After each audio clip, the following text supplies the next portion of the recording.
Lady, were you her bedfellow last night? No, truly not. Although until last night I have this 12 months been her bedfellow. Confirmed! Confirmed that is stronger maid than was before, barred up with ropes of iron. Would the two princes lie? And Claudio lie, who loved the soul that, speaking of her foulness, washed it with tears? Hence from her, let her die! Hear me a little, for I have only been silent so long and given way into this course of fortune. By noting of the lady, I have marked 1,000 blushing apparitions to start into her face, and 1,000 innocent shames in angel whiteness beat away those blushes. And in her eye there hath appeared a fire to burn the error that these princes hold against her maiden truth. Call me a fool. Trust not my reading nor my observations, which with experimental seal doth warrant the tenor of my book.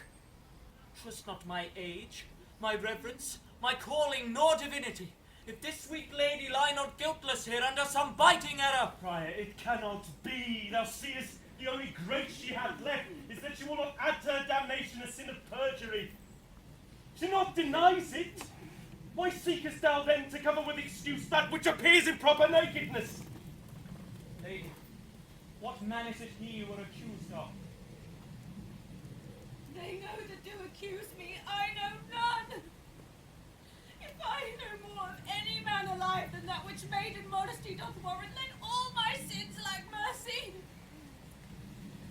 My father, prove you that any man with me conversed at hours unmet, or that I, yesternight, maintained the change of words with any creature.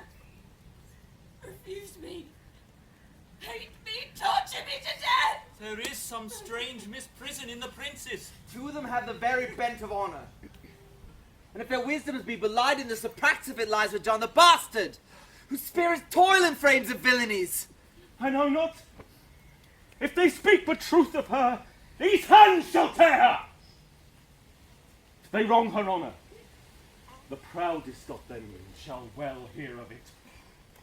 Time hath not so dried this blood of mine, nor age so eat up my invention, nor fortune made such havoc of my means, nor my bad life reft me so much of friends, but they shall find, awaked in such a kind, a strength of limb and policy of mind, ability and means and choice of friends to quit me of them. Thorough. Pause a while, and let my counsel sway you in this case. Your daughter here, the prince, is left for dead.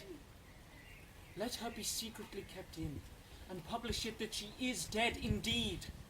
Maintain a mourning ostentation, and on your family's old monument hang mournful epitaphs, and do all rites that appertain unto a burial. What shall become of this? What will this do? Marry, this well carried shall on her behalf change slander to remorse. That is some good, but on this travail I look for greater birth. She, dying, as it must be so maintained, upon the instant she was accused, shall be lamented, pitied, and excused of every hearer. For it so falls out that what we have we prize not whilst we enjoy it, but being lacked and lost, why, then we rack the value.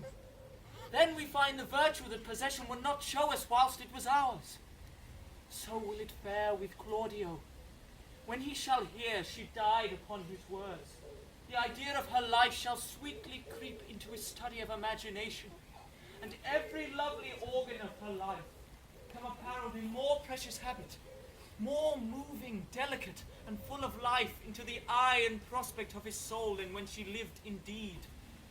Then shall he mourn, if ever love had interest in his liver, and wish he had not so accused her, no, though he thought his accusation true.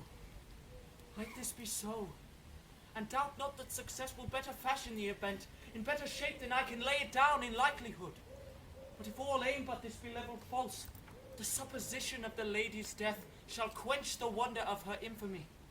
And if it sort not well, you may conceal her as best befits her wounded reputation, in some religious and reclusive life, free of all eyes, tongues, minds, and injuries. Signor Leonato, let the friar advise you.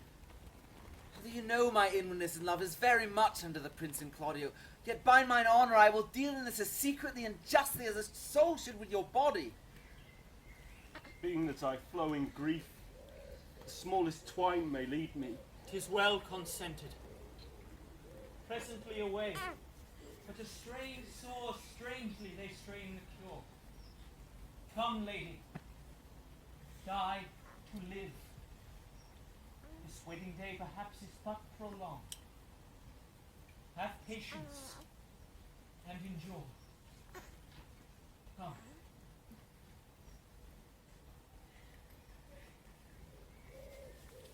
Lady Beatrice.